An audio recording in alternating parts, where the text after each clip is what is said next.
Torcedor do Mengão, bom dia. O Flamengo ontem venceu Vitória fora de casa 2-1. Vamos acompanhar aqui a repercussão, o pessoal analisando essa grande vitória do Mengão ontem. Vitória importante, né? O desempenho não foi dos melhores, mas o resultado foi muito importante. Trouxe aqui um trecho para vocês do Linha de Passe, aproveitar aqui e deixar os créditos na descrição. João Guilherme também analisando, falando da vitória do Mengão. Créditos aqui também na descrição. Deixa o like para fortalecer, mas agora bora pro vídeo, galera. Equipe menor, numa dimensão de Série A de Campeonato Brasileiro, com a qualidade que tem o Campeonato Brasileiro. E não estou falando isso daí para fazer média com Vitória, não. Estou falando isso como um registro de um profissional que sabe avaliar e que sabe do quanto equilibrado é esse campeonato. Segundo, fizemos um melhor primeiro tempo, com o firme, com o resultado consistente. Veio no segundo tempo, melhor, equilibrou, e no momento que nós estávamos na iminência de fazer o segundo gol, ali sim a especificidade, o goleiro fez uma extraordinária defesa. E no que nós fizemos e desconcentramos um momento, achando que ia ter o gol do Vina, não deu time do retorno. No retorno nós tomamos o gol. Às vezes o futebol ele reserva. Felizmente ela se reestruturou de novo em cima das virtudes que tem, das qualidades técnicas que tem a equipe também, e ela conseguiu fazer o segundo gol. Alguém já disse aqui, vou discordar de você, professor. É isso, Pedro? É que eu achei que a coletiva dele desenhou um Flamengo melhor do que eu vi em campo, assim. Concordo com você. Quando o Renatinho também aqui, cometendo a Inconfidência, a gente comentava, ele falou, também não achei ruim, eu não achei péssimo, não. Só que eu acho que teve que batalhar mais do que você imagina quando você vê a ideia que não está sendo bem executada. Agora, o torcedor do Flamengo, ele entra numa de que vai brigar pela primeira colocação, vai brilhar, vai sufocar, não quer a coisa da vitória magra, mas é chato jogar lá. A rodada ela foi boa para o Flamengo volta com um gol no final de uma partida que para mim não era brilhante, e tenta enxergar também um pouquinho além. Não é a ausência de criação que eu concordo. O Flamengo para mim não foi bem do ponto de vista de criação, principalmente no primeiro tempo. Esse gol aí, ele existe, é a única coisa que existe do primeiro tempo do Flamengo. É bom frisar. Sim. Aí vai para o segundo tempo, aí tem a mudança. E quando você precisa também fazer alguns recortes dentro do jogo, você está tentando começar a recuperar um cara que você está 1 ano e meio debatendo se ele tem que renovar ou não, e ele tem uma hora vencedora, uma história dentro do clube, e você tem um Carlinhos finalizando. Eu tenho muita dúvida disso aí, vou te falar. A gente está frisando ali a imagem, repetindo, e de fato é um outro desenho. Seria um 2-0 Flamengo nesse gol. Originaria um segundo gol. Mudaria sim o desenho. Agora, tem pontos interessantes, é uma vitória para ser valorizada. Agora, é um Flamengo que aí é o que eu falo de olhar para frente. O Fluminense olha para frente, a perspectiva é boa, apesar da pontuação. Botafogo e São Paulo, ótimo jogo. O Flamengo, quando ele olha para frente, o mata-mata que ele vai ter, e o mata-mata da Libertadores, acho que às vezes está esquecendo. O Flamengo decide lá, é chato, e vai ter um Palmeiras ali pela frente. Aí, pelo que não se cria, eu acho que você pode ter um olhar de preocupação. A vitória de hoje, tem a questão do Gabigol que eu acho que precisa ser falada, mas aí o que não vem conseguindo fazer de um Flamengo que você se acostumou em algum momento ali aquele início de intervalo de janela de Copa América, eu acho que está um pouco desconectado com o que vinha sendo feito de bom. Tem coisa para melhorar. O André, assim, é uma pergunta, uma avaliação muito subjetiva. Vamos lá. Te dá a impressão que o Flamengo desfalcado do período Copa América tinha mais apetite do que esse Flamengo que voltou aí com... Que, aliás, era uma crítica anterior, né? Então, o Flamengo, assim, que faltava um pouquinho mais de apetite, um pouquinho mais de fome, vai? Mais disposição, momento sem a bola. Eu te falo que é um pouco subjetivo isso, mas te dá essa impressão? Bastante, sim. Mas a subjetividade é legal a gente discutir. O que eu achei que aconteceu durante o período em que o Flamengo esteve desfalcado de vários, né? Não alguns, dos seus melhores jogadores, eu entendi como um reflexo da união daqueles que estavam disponíveis, no sentido de, olha, nós vamos atravessar um período no campeonato que vai ser muito complicado, e se a gente ficar achando que, quando o Arrascaeta e o De La Cruz, principalmente, né, voltarem, até lá ninguém sabe como vai ter. Não. Nós vamos precisar resolver aqui.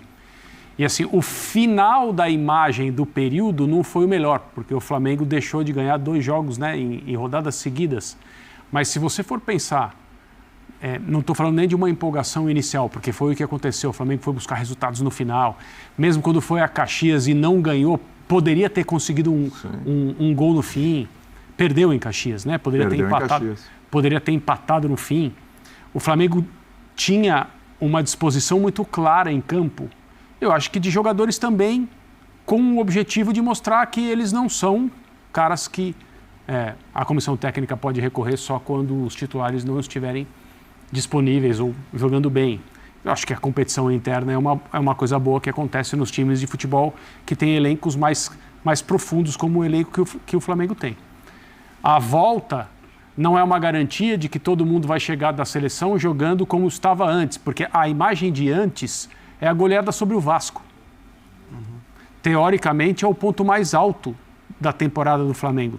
Acho que nem teoricamente. Se você imaginar que, então tá bom, então acaba o período das seleções nacionais, volta todo mundo e o Flamengo vai jogar como fez naquele dia contra o Vasco, isso é uma utopia. Sim. Porque o time precisou ser rearranjado para continuar competindo sem esses jogadores. Então agora sai uma turma, entra outra e puf, é automático o rendimento. Então. Hoje ele tentou o time... Eu concordo com ele em relação à qualidade do futebol no primeiro tempo. O Flamengo jogou muito bem. Teve contribuição dos seus jogadores decisivos e tal. Mas o campeonato é muito difícil. Eu acho que ele... Se você pensar no vestiário, na sala do treinador, tem lá a lista de jogos. E você tem que observar a tua sequência para saber o que você vai fazer, qual é o jogo que você pode trocar um outro jogador, qual é o jogo que não tem jeito, você não tem para onde correr. O jogo do dia 15 de agosto, que é o do Bolívar, tem do dia 15 e dia 22. Ele tem um jogo na altitude. Ele perdeu na altitude para o Bolívar, na fase de grupos, 2-1, ganhou 4-0. A vantagem aí é que ele conhece essa história. Já conhece. O jogo do dia 15 é um jogo que o time tem que voar. Para ver se consegue algo parecido ao que fez aqui na fase de grupos. Só que foi o jogo da volta, não foi o jogo da ida. Está invertido agora. Perfeito. Se ele consegue um bom placar, ele vai, não é que vai mais suave para a Bolívia, mas ele vai menos preocupado, podendo controlar o que ele já construiu. Se ele for para a Bolívia precisando vencer a altitude do adversário, aí lascou. Pelo seguinte, porque até chegar lá, o Flamengo tem agora o Atlético Goianiense. É um adversário que ele tem que vencer. Em casa, né? Em casa. Já é o retorno. Só que aí é Copa do Brasil, Palmeiras, depois é São Paulo pelo Brasileiro, Palmeiras a Copa do Brasil, depois Palmeiras pelo Brasileiro, vem Bolívar, vem o Botafogo e vem o Bolívar outra vez. De novo. Cara, esta é uma sequência e não dá para chegar no jogo e falar esse, porque são todos. Todos. Porque aqui são dois mata-matas. Essa temporada de Flamengo, Palmeiras e Botafogo é um negócio incrível. Sim. E não dá para escolher qual é o pior. Esse recorte, a gente mostrou isso no Sport Center, esse recorte de período, e o período dos 3 melhores elencos do país, acho que a gente fecha. É uma coisa assim surreal. E esse jogo contra o Bolívar, dos 4-0, foi um dos jogos que eu sempre falei muito isso. Que na mesma semana o Flamengo ganhou de 2-0 do Corinthians e ganhou de 4-0 do Bolívar. O jogo dos 2-0 contra o Corinthians foi mais consistente e mais controlado. Esse jogo do Bolívar foi 4-0, mas teve uns espaços que o Flamengo deu que se ele der de novo, vai lascar. E foi uma semana que até se questionava que alguma coisa mais drástica poderia acontecer. Sim. Né? O jogo de hoje... Um pelo Campeonato Brasileiro e um jogo pela Libertadores, que era possível eliminação. O jogo de hoje, eu tô com o André, acho que o primeiro tempo teve conteúdo, acho que o time demonstrou, teve dificuldade para... O time do Vitória é um time mais organizado hoje, um time que se protege melhor, que compete mais. E claro que a gente olha para esse elenco, a gente olha para a capacidade individual desses jogadores, individual, coletivo é outra coisa. A gente sabe do quanto esse time pode produzir mais. Sim. Mas é o tipo de jogo que é chato. E eu falei isso no Sport Center hoje. O Flamengo tem total condição de buscar, mas vai ser aquele jogo encardido, chato, que você vai... E eu acho que dá para tirar coisas positivas. É um campo difícil de jogar, é um lugar difícil, porque a torcida vem, faz pressão. A questão do gramado também eu sinto que é mais pesado, o jogo não fica tão rápido como normalmente o jogador mais técnico gosta. E a capacidade ali também de se recuperar, né? O Flamengo toma 1-1, na hora que toma 1-1 já vai dar ruim. E a gente viu na própria temporada o Flamengo tomando baques assim e não conseguindo voltar de novo próprio jogo Sim. contra o Milionários. Toma o gol e aí a coisa desaba. Você não Então, pode falar em tem algumas altitude boas no Flamengo. demonstrações. E Ele tem jogou a altitude. primeira fase 3 partidas fora de casa. E toma ele agora de novo. Uma 2.600, a outra 3.600 metros. Então você está falando mas que- de duas altitudes, que já Consideráveis. na Bolívia nem se fala. Agora tem outra. Então no quarto jogo são 3 altitudes, com a possibilidade de pegar o Strongest. Se ele passar pelo Peñarol, ele iria para depois para mais um jogo. O quarto em 5. Se somar tudo, chega na Lua. Cara, o Flamengo. é assim, é chato. É chato. Ô, Pedro, rapidinho, no pique, pra gente poder falar também da classificação do Bragantino. Vai enfrentar o Corinthians na Sul-Americana. No pique, Gabigol. Gabigol Vai é o dar que o mais Flamengo tempinho pra vai, ele? vai começar... Te convenceu um pouquinho vai hoje, precisar Pedro? se acostumar, né? Ele falou, o Landim falou, Isso. não há certeza sobre permanência, o Landim fala que o contrato está na mesa. O Flamengo vai ter que lidar com essa situação do Gabigol a cada atuação dele. Hoje, ele acha um passe para o Carlinhos fazer o gol. Recentemente, ele achou um gol. Recentemente, ele entrou bem. Ele tem 3 jogos aí que você fala do desempenho dele em campo. Há quanto tempo a gente não fala do desempenho do Gabriel em campo 3 jogos seguidos? E a cada momento que a gente fala mais, é diretamente proporcional. Quanto mais a gente fala do bom desempenho do Gabriel em campo, mais vai crescer a pressão por uma situação que o Flamengo deixa chegar nesse momento. O Flamengo escolheu junto com o Gabriel não resolver até aqui. Porque quando você parte para a guerra de narrativa em entrevista, o Gabriel na saída de campo, o Landim, a jornalista, o podcast, você começa, a temperatura vai subindo. Só que ele tem o campo, ele tem o torcedor, ele tem a pressão. E hoje você já começa a ler, esse é o Gabriel, esse é o cara que vai resolver, esse é o cara que você não pode desgastar. Ele voltou. Descartar. É bom para o Flamengo, para o Tite, é uma solução a mais em campo e é uma cobrança maior fora de quem escolheu não resolver. O Flamengo empurrou, o Flamengo escolheu essa novela também até aqui. Tô administrando. Seguinte, classificação do Bragantino. O negócio é o seguinte: o Flamengo venceu o Vitória no Barradão 2-1. Arrascaeta fez o gol do Flamengo, o Vitória empatou e no finalzinho Carlinhos fez o gol. Aliás, o Carlinhos já tinha feito o gol contra o Atlético Mineiro e voltou a fazer um gol importante, o gol da vitória do Flamengo. Carlinhos está indo muito bem. Mas aí eu pergunto para vocês o seguinte: quem deu o passe decisivo, a assistência para Carlinhos fazer o gol da vitória do Flamengo, importantíssima, mais 3 pontos na briga firme pelo Campeonato Brasileiro, apesar de não estar jogando nada. O último jogo bom do Flamengo foi contra o Atlético Mineiro em Belo Horizonte. Quem deu o passe decisivo? Gabigol. Vocês repararam que nos últimos jogos, Gabriel Barbosa, que ainda está longe de ser aquele Gabigol que todo mundo conheceu, que surgiu no Santos e que brilhou intensamente no Flamengo e que sumiu a partir do final de 2022, ele está voltando a ser um jogador participativo. Durante todo o ano de 2023, Gabriel Barbosa era um jogador a menos. Ele, quando entrava em campo, ele não acrescentava nada, ele não conseguia se movimentar, ele tropeçava na bola e só aparecia no noticiário fora de campo.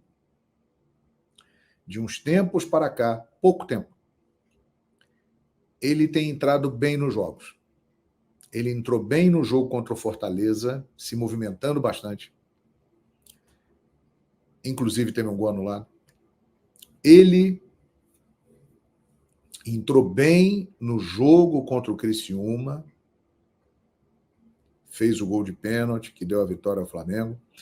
E ele hoje entrou numa pilha, entrou ligado, o Flamengo no marasmo, o Flamengo morto em campo, ele entrou e colocou o dedo na tomada e deu uma incendiada. Entrou com muita raça, com muita disposição. E decidiu o jogo, porque ele deu a bola para Carlinhos fazer o gol da vitória. E isso tudo me leva à seguinte opinião: o Landim está certo nessa história de Gabigol, Flamengo, renovação de contrato. Porque vocês podem reparar, minha gente, a partir do momento que Landim foi ao podcast Fala João, que eu perguntei para ele sobre Gabigol. Será que a história dele vai terminar agora no dia 31 de dezembro, presidente? E ele respondeu: só depende dele.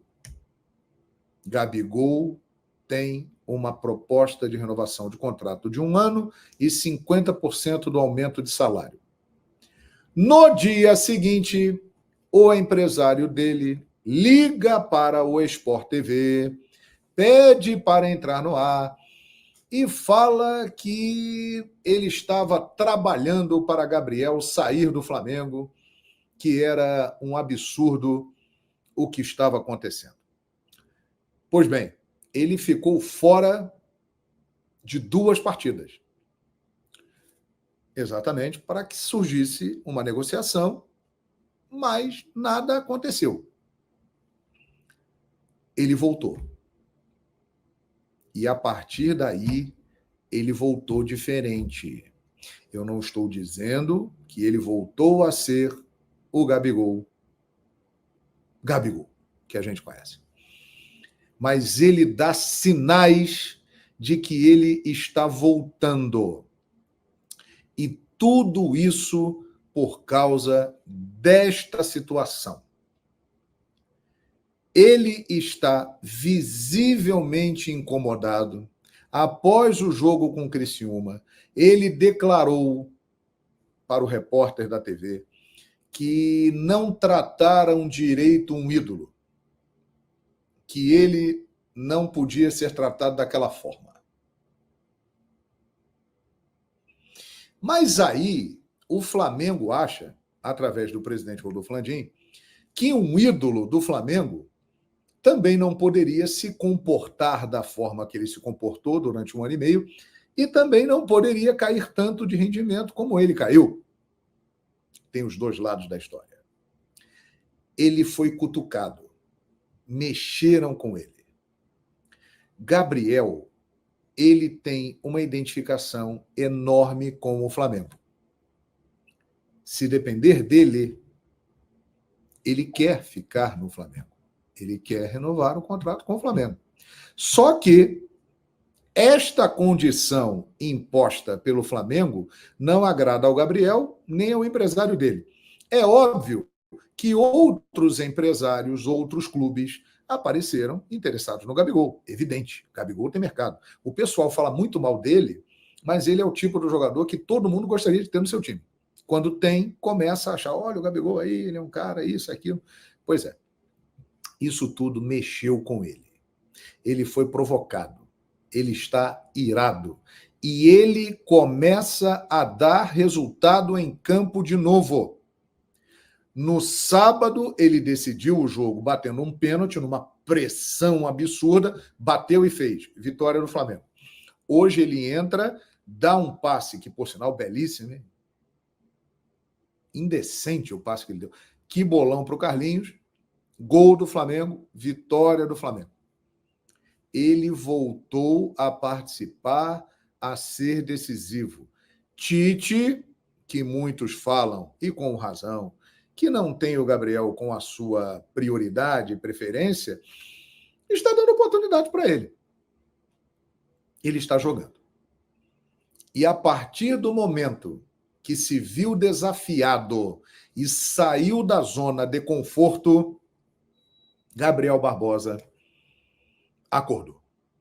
Então, tudo isso me leva a crer que o presidente do Flamengo, Rodolfo Landim, está agindo corretamente nessa história de Gabriel Barbosa. Está dando resultado. Porque é o seguinte, minha gente. Vai renovar com um cara pelo que ele fez no passado. Não. Vai renovar por uma condição melhor se nos próximos 5 meses ele apresentar algo melhor. Ele precisa voltar a apresentar algo compatível dentro de campo para exigir uma renovação de contrato melhor. Aí vão falar, porra, mas o Bruno Henrique renovou por 3 anos, ganhando baita aumento. Bruno Henrique não tem nada a ver com o Gabigol. Bruno Henrique é outro perfil, é tão importante e tão ídolo quanto o Gabigol, vem de uma lesão gravíssima e deu mesmo assim mais retorno do que o Gabriel quando esteve em campo nos últimos 18 meses. Então, Gabriel Barbosa está muito claro. Ele tem contrato com o Flamengo até o dia 31 de dezembro. Dependendo do que ele fizer em campo, ele pode ganhar uma proposta melhor do Flamengo. Um contrato de 2 anos, ou até mais, com um aumento maior, mas depende disso. Ele está mostrando serviço agora. Vem aí jogos com o Palmeiras, que é um clube interessado nele, que muitos falaram que ele assinou um pré-contrato. Não assinou, mas o Palmeiras fez proposta. Vem aí jogos importantíssimos contra o Palmeiras. E se ele decidir contra o Palmeiras? E se ele desequilibrar contra o Palmeiras? Vem aí Libertadores da América, que ele conhece muito bem, contra o Bolívar. E se ele decidir esses jogos? E se ele continuar entrando bem e sendo importante? Não há a menor dúvida que o presidente Landim e o clube mudarão de postura completamente. Só depende dele. Esse é o recado do Landim e que o tempo está mostrando que ele está correto. Trouxe o Tite lá atrás, já foi uma forma de incomodar, porque Tite e Gabigol já tinham aquela desavença e tal. Para sentir assim, pô, eu não sou mais o rei da cocada preta aqui dentro. A coisa tá feia para mim. Ele veio errando, apanhando, caiu muito de produção, virou um jogador totalmente à margem, até que chega a entrevista e Landim fala: a proposta está feita, só depende dele. 1 ano de contrato e 50% de aumento no salário. Ele acordou. Ele ficou puto. É isso. É isso, galera. Flamengo ontem venceu o Vitória por 2-1 e assumiu a vice-liderança do Brasileiro. Uma vitória importante. Flamengo que não fez aquela grande partida ontem, grande atuação, e até alguns torcedores ali das redes sociais, né, cornetando o desempenho do time, mas uma vitória importante, 3 pontos. Uma rodada que foi boa para o Flamengo. O Palmeiras, que era o vice-líder, tropeçou, perdeu para o Fluminense, e o Botafogo empatou com o São Paulo. Então foi uma rodada boa. O Flamengo tem um jogo a menos ainda no Brasileiro, né? Vai fazer esse jogo que tem a menos e pode encostar ainda mais no Botafogo. Uma rodada que foi boa demais para o Mengão, que venceu e viu aí os rivais tropeçarem. Agora é aguardar a sequência dos próximos jogos. Final de semana o Flamengo recebe o Atlético Goianiense. No meio da semana que vem já tem a primeira partida das oitavas de final da Copa do Brasil contra o Palmeiras. Vitória importante do Mengão, mais 3 pontos e agora é se preparar, né, para a sequência dos próximos jogos. Detalhe, ontem Carlinhos entrando no segundo tempo, marcando o gol da vitória do Mengão, seu segundo gol com a camisa do Flamengo, segundo gol do Brasileiro. Gabigol também mais uma vez entrando muito bem e deixando ali uma interrogação, né? Será que o Flamengo deve renovar ou não com o Gabigol? Ele está entrando bem nas partidas. No jogo anterior a esse do Vitória, né? Ele entrou, fez um gol de pênalti, então está entrando bem, né? Está deixando ali essa interrogação, será que o Flamengo deve renovar com o Gabigol? Vamos aguardar, né, o final dessa novela. O importante foi que o Mengão venceu mais 3 pontos e agora é se preparar para a sequência do Campeonato Brasileiro e também do mata-mata da Copa do Brasil, que vem logo aí na sequência na próxima semana. Deixa a sua opinião aqui abaixo, deixa o like, valeu e até a próxima, galera.